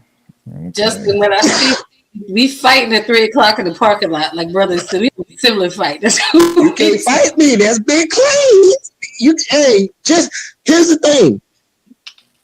I absolutely love to see my brothers loving a woman in a way that allows her to be loved. But I love to see a woman allow herself to be loved, because a lot of it is you just gotta allow it. If I'm trying to open the door, just let me open the door. If I'm trying to carry the groceries, just let me carry the groceries. Because if the thing that made you hard is repeatedly having to do, then the thing that will make you soft is repeatedly not doing. And I'm trying to soften you up, and you trying to keep being hard. That's the language that translates in that engagement. And so when you allowed yourself to not touch the door, you start retraining your nervous system to say, I'm safe here. And you see what it got you now. The only thing you got to worry about now is making traffic light stops with your cheeks. And that's a beautiful thing. And then that's how you know you safe when Big Clay carrying them groceries one trip. Because it ain't going to be 2 trips. You ain't got to worry about that. One trip. No. It's funny because even he has twin boys and they're 8. Love them. Those are my boys. We have boys, right? So we were going to church. He came up and they went downstairs ahead. Now she get the car or whatever. Pulls up and I was getting ready to get in the car and one of his sons was like, tell Miss Dawn, don't touch the door. Don't open the door. But I was on the man. There you go. And I opened the door and Clay was like, Darian said, don't open the door. And I was like, oh, my bad. I closed it so fast and just took my hands up. And both his boys, both our boys, is innate in them to open the door, make sure you get in your okay. So it's like you can't lose. You have no other choice. So it's not just him, but the fact that, like you said, Damien, you have sons. You passing that down in real time. Which is allowing a woman to get rest in that even if daddy's not there, my boys got me. Mm-hmm. I don't have to switch up like that. And that was a beautiful thing. I was like, okay, y'all, I'm gonna stop touching doors. All right. Keep my hands to myself. But just to leave my cheeks alone. He says nothing soft about me. Nope, not at all. He said, I'm a gentleman too. He absolutely is to my woman every time. And he is that, whether we in person or not, he absolutely is. And again, and that's what I love about all of you as well. You carry those same characteristics. And I think that it's a beautiful thing when you have women that you can feel safe enough to be that for, knowing that it's appreciated, like you said before. And I think the lesson in that is women stop being afraid. And I'm speaking from experience. Stop being afraid of letting him love you like that. Because that was a big thing for me, because I was like, okay, we're going to love me like this today. And then it's what, 2 months from now, he's not going to be like, just tell me how long we're going to do this, so I can adjust myself. And a lot of us pour softness into that, it continues. I promise you. With a man, when you pour your softness into it by just simply humbling yourself to that treatment, it'll continue forever. Because men want to treat you like that. So when you let us, that's a part of the reciprocation. Then when you actually do something to reciprocate, a beard, a belly, or a head rub, I'm not finna risk this for nobody. I'm trying to think what I'm gonna do for you tomorrow. Exactly. I got a question on that reciprocation part. Hold on, let's see. Dr. Blaine says, yes, indeed, powerful. Big Clay said, absolutely, Justin. Dr. Blaine says, I'm glad you lost that fight, sis. Listen, man. You and me both. I didn't know that I wanted to lose a fight before in my life, but I'm so sad. I ain't no punk now, but I'm just saying. See, there we go. Just that quick, the softness left, right? But that is a fight that I'm glad that I lost. Like he got that. Dr. Blaine was answering Damien's question. Says she's looking forward to it, having that experience and being that way. Big Clay said, like I said, I'm teaching my boys to open doors and hold doors for any woman. They will open for my honey. Oh, they will. So what he's teaching them to do, to me, towards me, he teaches them to do to all women. So what they see him do, they then follow. Big Clay said 100% justice. So my question as far as that reciprocation piece is concerned, because you made a good point, hearing you as men say it, we feel like we have to do something back.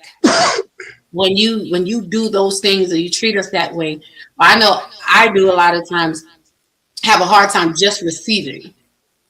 Because sometimes, I guess as men, You want to do what you want to do, and like I don't need you to do anything for me. Like what I need you to do for me is receive what I'm giving. Is that how y'all feel? I know that you, like you said, that head rub, that hug, um, but women, we feel, I guess it's transactional sometimes. Does that make sense? Yeah. Like we don't, sometimes I don't know how to reciprocate. Like I don't, because I don't want you to think that I don't appreciate what you're doing for me. So I got to find a way to show you my thank you outside of just saying thank you. And you'll do that, but the initial rejection of the treatment is where the problem starts. Once you humble yourself to that series of events, that door opened. Like once we've said, listen, don't touch the door. If I'm like, I don't care what happens when I'm not here. When I'm here, you don't touch doors. You know what I'm saying? You don't pull seats. You don't pay the bill. You don't do any of that when I'm here. When you are a woman that is used to doing that, and you, because a conversation with the right man, you've had a conversation and you've already expressed that you're that type of woman, that you do it yourself. So the reciprocation comes from the attitude shift that it's going to require for you not to touch your own door. Now, again, the other stuff comes in later, but it can become a bonus. You know what I'm saying? The reciprocation is also not becoming entitled to it, even though you're going to be entitled to it, but don't carry an entitled attitude about you have to open my door and you have to do this and you have to do this, because in a man's mind, that's already true. But when you're doing it for someone who doesn't appreciate it, it feels like something our ancestors went through 400 years ago, where everything I do makes life easier for you, but nothing you do makes life easier for me. You know what I'm saying? And so if you don't want to create an environment where this man is feeling like a slave, just let him love you. Because again, you got to think about how many women out here at this point carry that I can do it myself attitude. That comes a dime a dozen. So when you meet somebody who's not like that, then you got something. And I think that me as a man, I like that exclusive space where I'm getting something from you that other men don't. Mm-hmm. And when I get something from you other men don't, and you're gladly giving it to me with a humbled heart, you're receiving this love, you're receiving my traditional male tendencies, and it's a benefit to you, that right there puts you in a space where, oh, that's babe, that's who I can love her because she lets me love her. I ain't gotta fight her to love her. And that's a beautiful space. That's a space that men, I ain't talking for all males, but men that I know love that space. Can I get in on that? Go ahead, Moose. Moose, you getting in? No, I just saying, I'm agreeing, brother. Absolutely. Yeah. 120%. Justin, that was a great explanation. I couldn't explain it better myself, bro. That was a great explanation. One thing though, you said it shouldn't be an entitlement, but you were saying there shouldn't be an entitlement with an attitude, and I get that too. I wholeheartedly believe it should be an entitlement. Here's why. It should. Here's why. But I said it is an entitlement, but it shouldn't feel like one. I'm agreeing with you. Okay. Yeah. So even for the people that feel like it shouldn't be an entitlement, here's why I'm saying it should be an entitlement. Justin finished off with why I feel like it should be an entitlement. It's an exclusive to me. You get what I'm saying? And why it becomes an entitlement, it becomes a part of our relationship. The door opening, we walking on the sidewalk, you walk on the inside of the sidewalk, I walk on the outside. It's my form of protection. I see a lot of men don't even know that this is supposed to happen, right? But this is my form of protection. You are entitled to this protection from me. This is what I bring to you. Here is why I'm saying that. If they probably shut me down right here, right now, right? If it ever comes a time where we are at odds with each other and that entitlement gets to a place where it becomes an attitude and you feel a certain way, when I pull it back, when I pull myself away from the situation, I need you to feel it. The same thing for her. When she pulls herself back from a situation, I need you to feel that. I need you to understand where my value is. The things that I'm doing for you doesn't come automatically from every single man. The things you're doing for me doesn't come automatically from every single woman. It is exclusive. It is our entitlement to each other while we're taking care of each other. And this is why I feel like, listen, it's for me, it's leverage. Everybody, the woman has to have a leverage. The man has to have. This is how you maintain order. People may not agree with me, but I'm just telling you the truth. What do you bring to my life that if you pull it back, I need to have some type of nervousness there? And it's not like, oh, life is over for me, but it's like, damn, bro, she ain't make breakfast this morning, bro. I normally get my coffee. Damn, she mad. I got to figure this out. I got to go get right with this because this is something I've been entitled to. This is something I've been getting. This is something I want. This is something you know what I mean? This is part of life. I screwed up somewhere. Let me go fix this. And when I said all that to say this is, the entitlement comes as an exclusive situation. You're not doing this for everybody. You're doing this for me. And this is where I feel most in service to you at this point, because this is only for me. Ain't nobody else getting this. So I do believe it should be an entitlement there for the people in a relationship. I may not agree with me, but I do feel like that. Oh, that was good. Now, after your explanation, I get it. The concept of entitlement, though, for me hits where you feel it, but you don't have to do anything for it. You get what I'm saying? So like, even in that aspect, that entitlement is still reciprocal, that what you're talking about. Yeah. You know what I'm saying? Because if it's not coming back to you, you're pulling away, right? Yeah. So they lose it, right? So that's the whole thing with me. I need people to understand that it comes.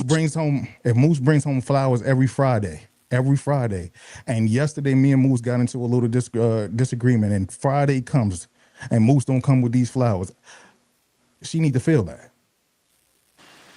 You get what I'm saying? She need to feel that. In today's society, you know, what I've encountered, and it's anecdotal, so it doesn't apply to everybody, but what I've encountered is that the entitlement is such that, oh, he didn't bring the flowers, he dropping the ball. It's not, oh, what's going on with him? Let me look into that. It's not, he not doing what he's supposed to do.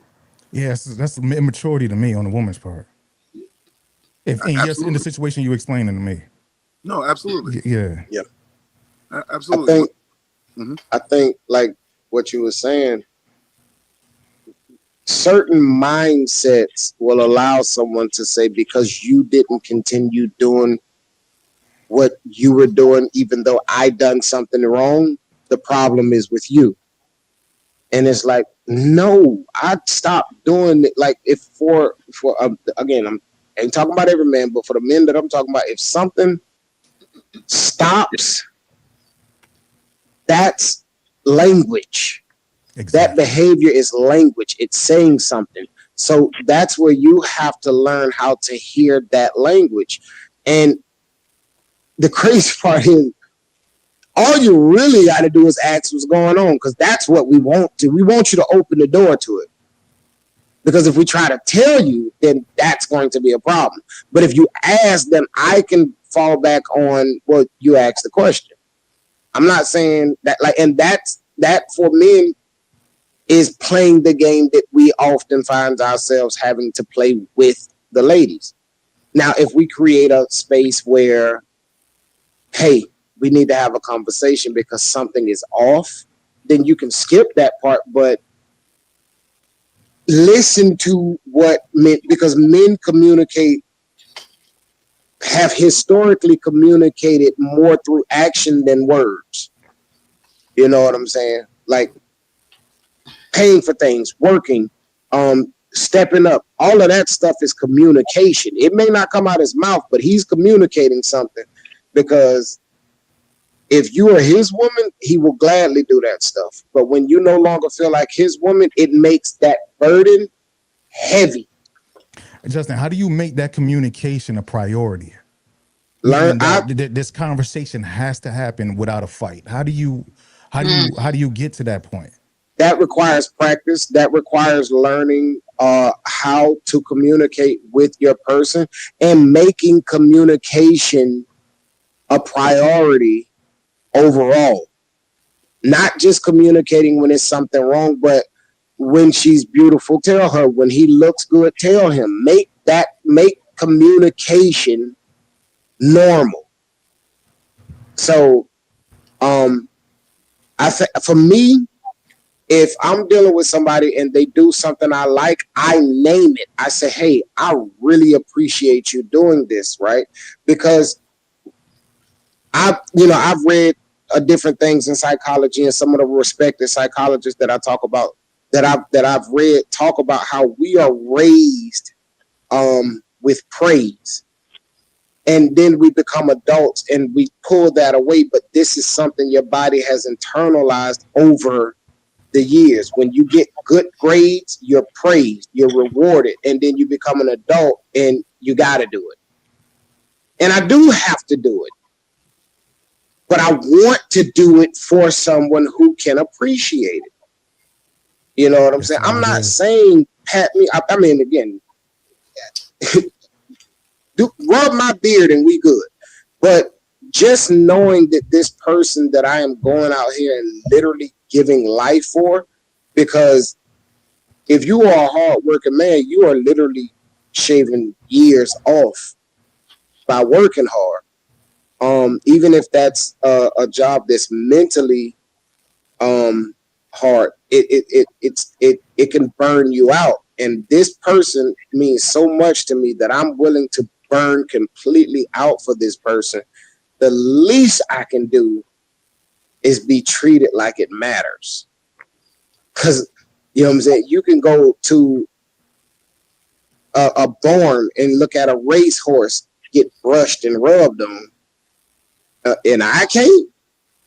Like, come on, yeah, like just treat me like I'm, treat me. If you gonna be a princess, treat me like royalty too. Don't treat me like a servant. That part. I think you gotta. I think the conversation. I don't know why. I think I might feel a little bit personal about that part, right? Where you're putting in the work for the person that you're with, and you want the understanding of, this is what I'm doing this. I'm doing this for the benefit of the family. If I was by myself, I wouldn't have to do this. And when I say I'm taking it or doing it personally, it's not a me and my wife. It's a personal matter, meaning that I just had a situation like that with my son. And when I mean like not understanding or being grateful for where you are right now in life, that is a thing that hurts us deeply as men.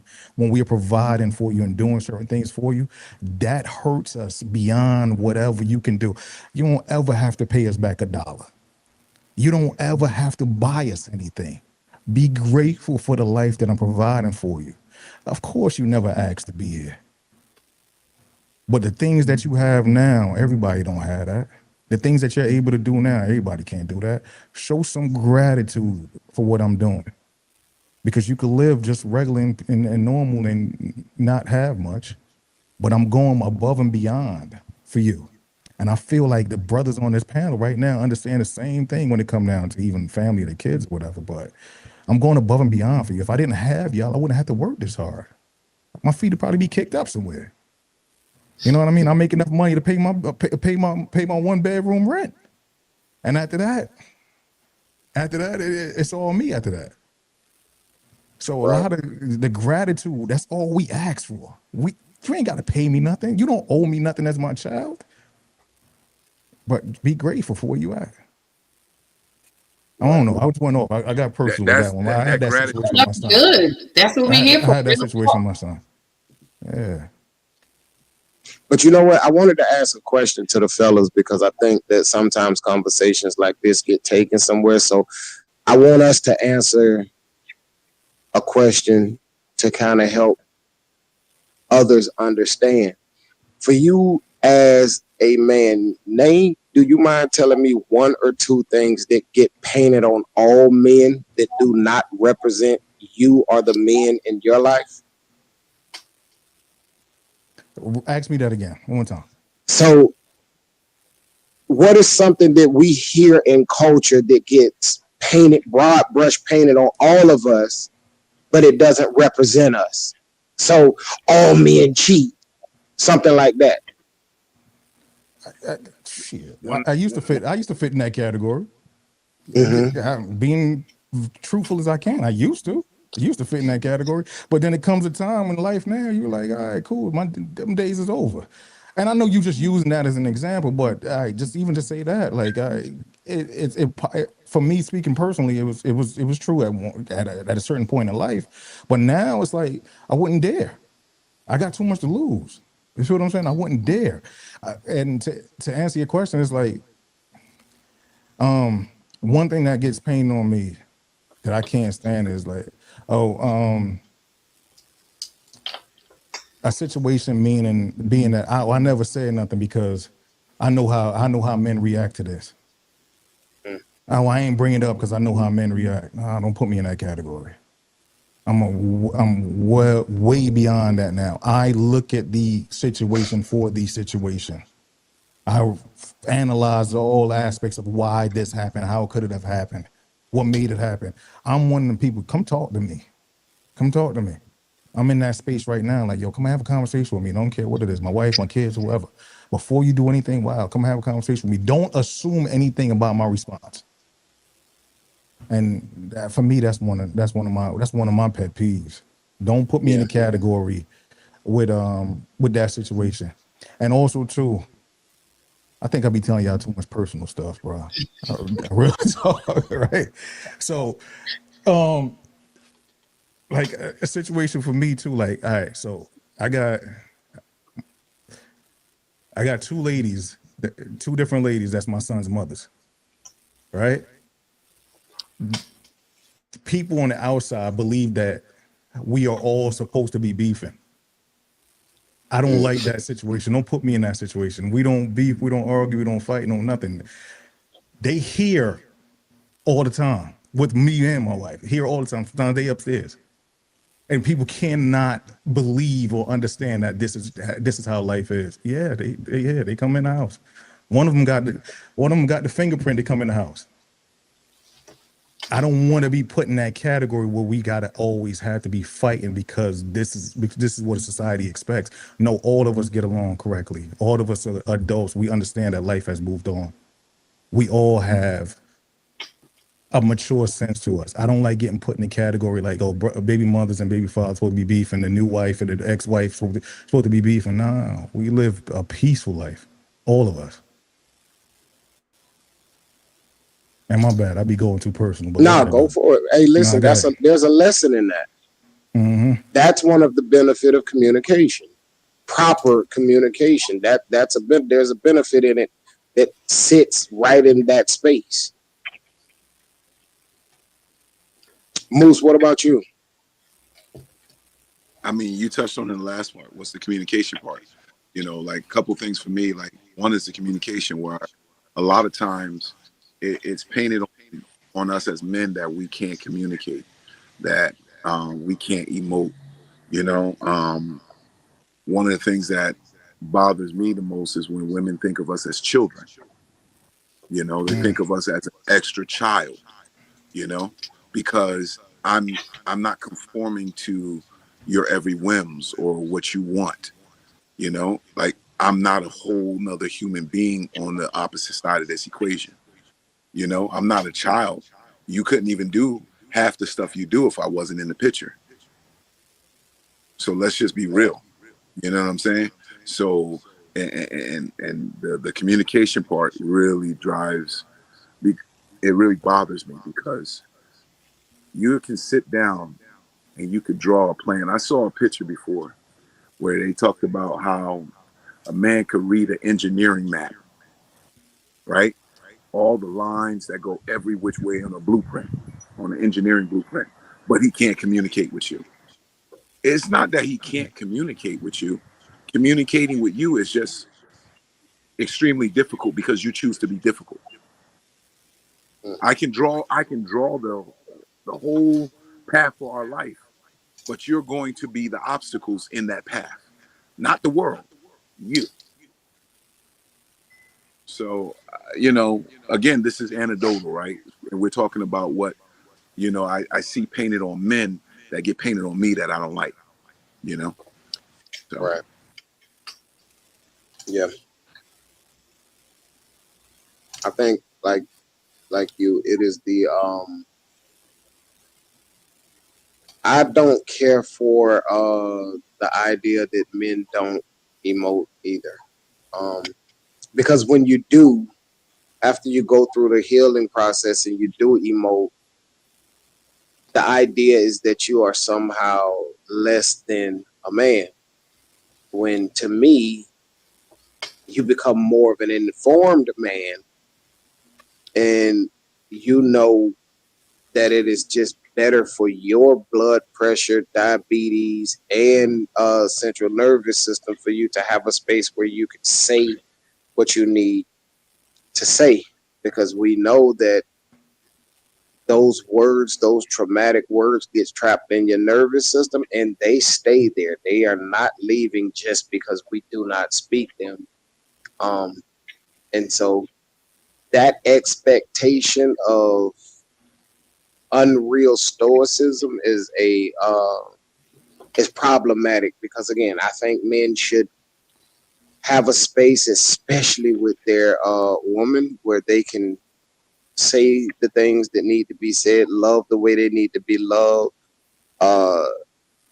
display intimacy the way that they need to display intimacy, and then still be able to get up and walk outside, and the person standing across the street watching the house see him there and be like, oh no, not that house, because he looked like he'll do something. There has been studies that have shown that PDFs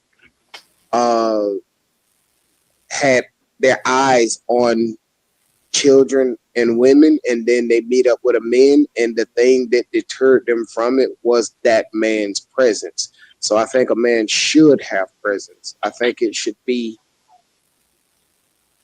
even if it's not real, I think it should be, you should be the type of man that somebody has to look at and say, yeah, I don't think I want them problems. Yeah. I think you should be that type of man.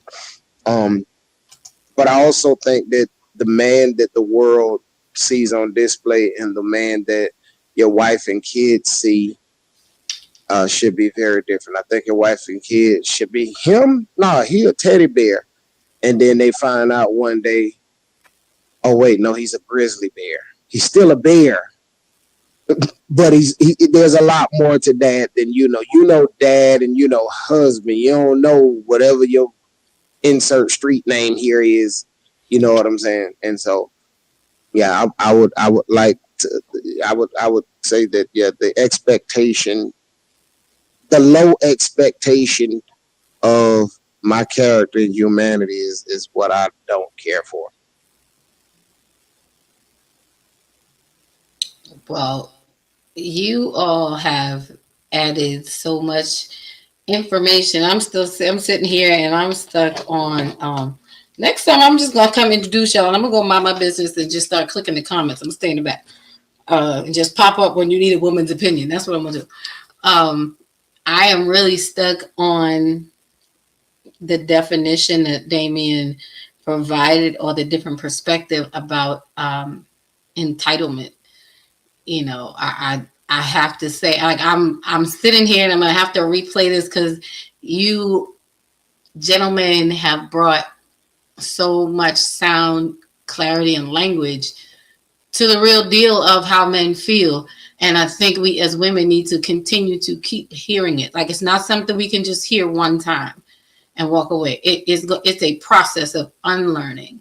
And the more that we hear it, and I love that it's not just one man's thought or one man's feeling or one man's opinion, although you each express it so differently, the center and the heart of what you're saying, of your message, is the same, you know. And we as women need to be able to hear that and embrace it. Let's hear what they're saying, ladies, not what they're not saying.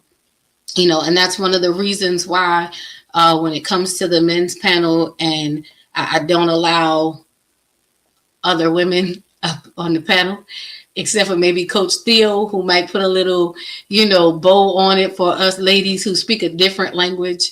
Because sometimes we don't hear what you say. We don't hear your message. We just hear your words, you know. And this has been, we don't hear your message. I see that hit home for Justin. You know, we hear your words. And that's why we miss it quite often.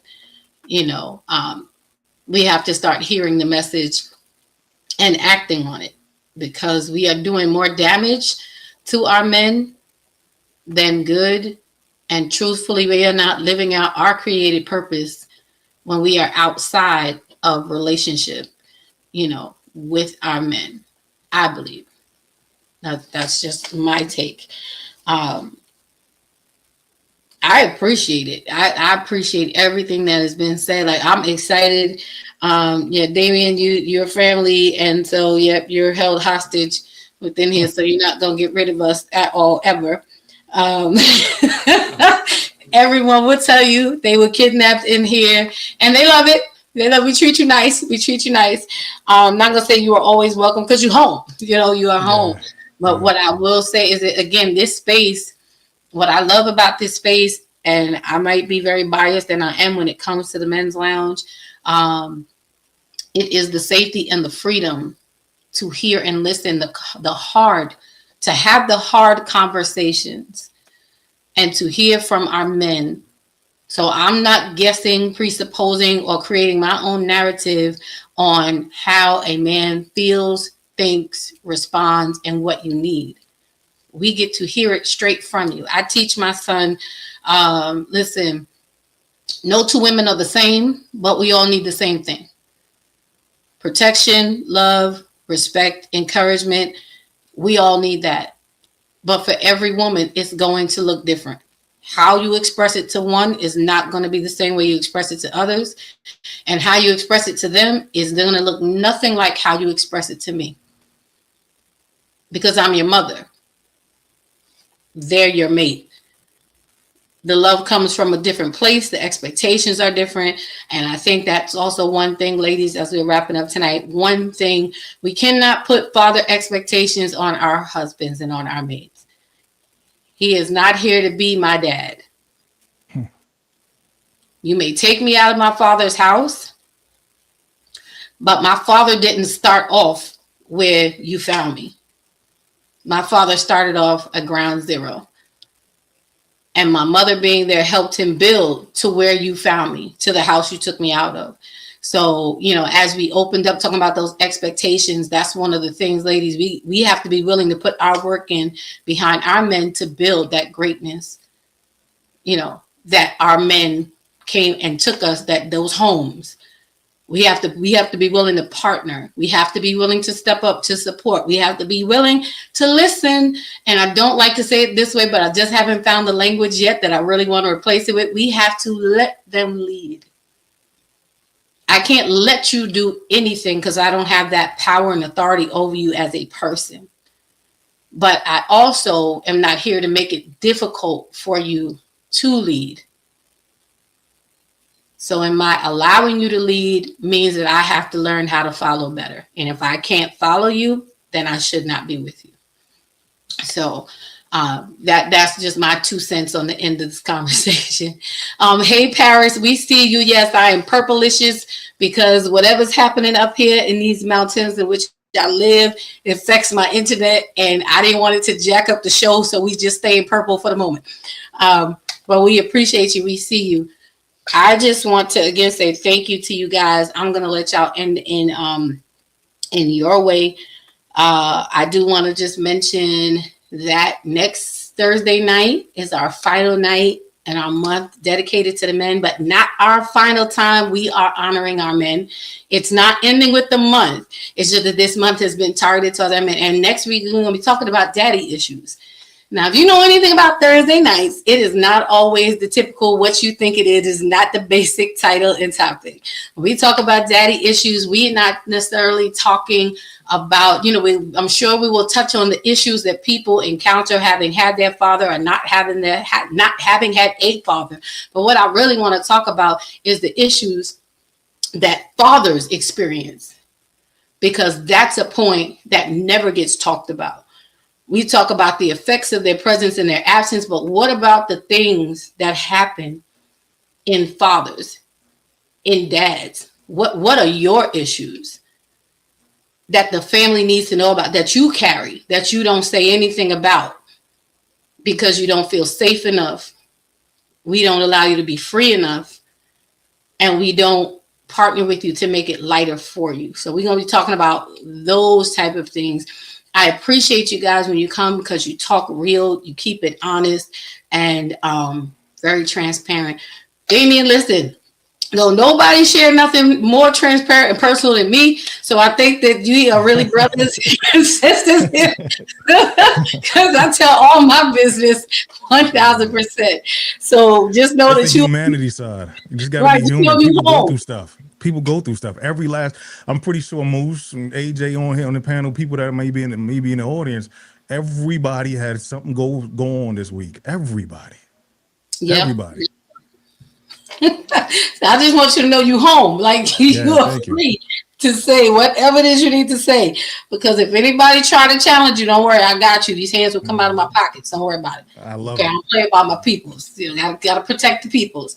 So guys, my last question, and I want to wrap up this on tonight, because like I said, I'll keep y'all here all night, but I don't, I don't want to be selfish. Because this is so having that. You're right. You're right. I have to govern myself. I'm not trying to be on the wrong side of him. I want to stay soft. So my last question that I want to ask and leave with you guys on tonight is, what legacy do you hope to leave as a man? And even as you are actually answering this question, you can share again how people can get in touch with you, how you can get to Damien's book, Call Me First. Again, do not let this escape without being in your house and read it until you need to buy another one because the pages have fallen out. Read it that much. Don't just pass it along. Give somebody else a copy, because this is going to become your personal therapy, your personal journal, it's personal. Get them their own. I'm trying to tell you, it's the Call Me First, a Man's Blueprint.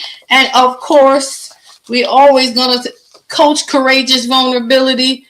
Yeah, we all got it. I got to get Big Clay his copy, and I'm going to get another copy for my son too, because he's 24, and Lord knows he needs the blueprint to lead himself. I love him, but he's a lot. Okay, so that's what we are going to do.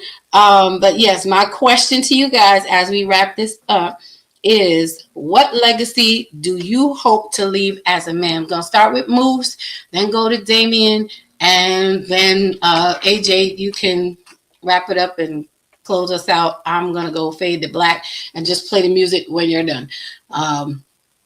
I love and appreciate y'all so very much. And you are all, welcome to come back next week. Let's look for it. So go for it, Moose. Hey, fam. Legacy that I hope to leave is still being developed. And that's mostly in my kids. I want my kids to be everything that I ain't, and I want them to reach for the stars. And I want to look back, even though I'll be gone, but maybe let me look from the heavens or so and see that my generations to come are happy, healthy, successful, and growing and booming and sharing everything that I ever taught them.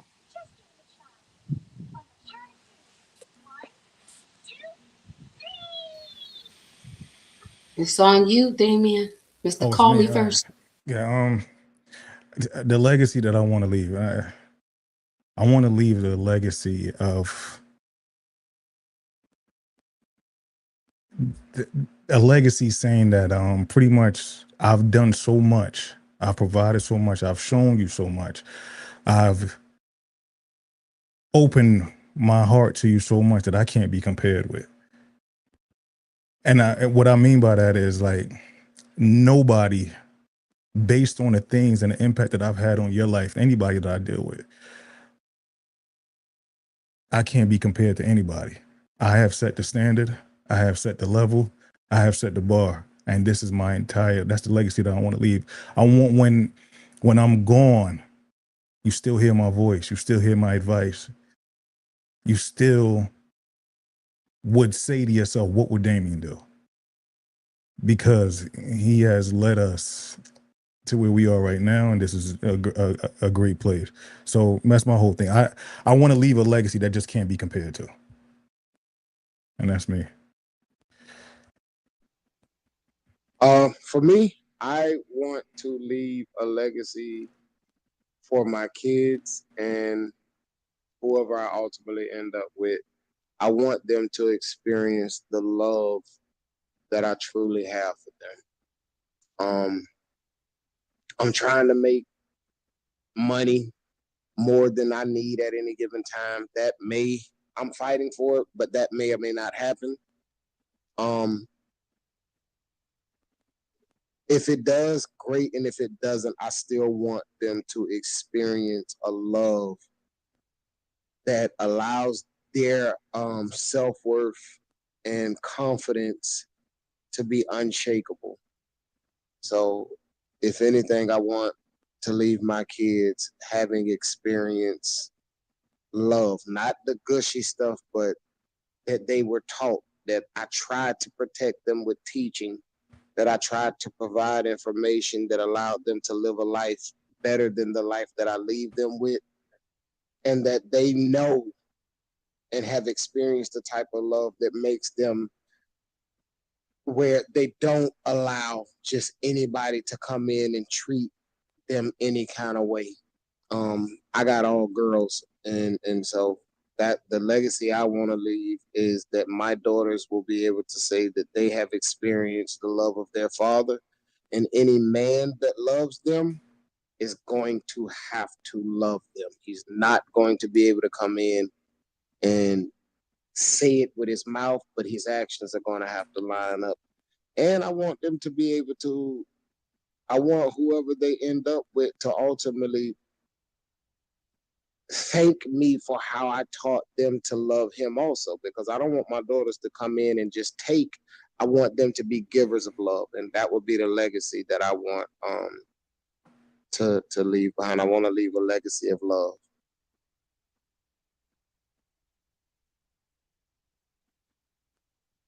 Lady Dawn? Is that it? Yes, sir. I fooled y'all. I'm still here. I just wanted to give you all your respective spaces to, again, this is us hearing the voices of our men speaking from their perspective, their experience. And I know their voices resonate with a lot of us. For those of us who could not give language to some things, I'm hopeful that tonight's conversation has opened up a language that will allow you to show up better for yourself so you can be better for someone else. So thank you, Coach Vulnerability. Thank you, Mr. Call Me First. Thank you, Voice of God, Moose Be Strength. These amazing brethren of mine, I love them dearly. I will fight you for them. I promise you I will. I appreciate y'all. So tune in next week where we will be talking about daddy issues and closing out our men's month. Have a great night, everybody. See you next week. I'ma make the rest of my life live. Yeah, I'ma make the rest of my life live. Gonna make the rest of my life the best of my life. Yeah, I'ma make the rest of my life live. I'ma make the rest of my life live. Gonna make the rest of my life the best of my life.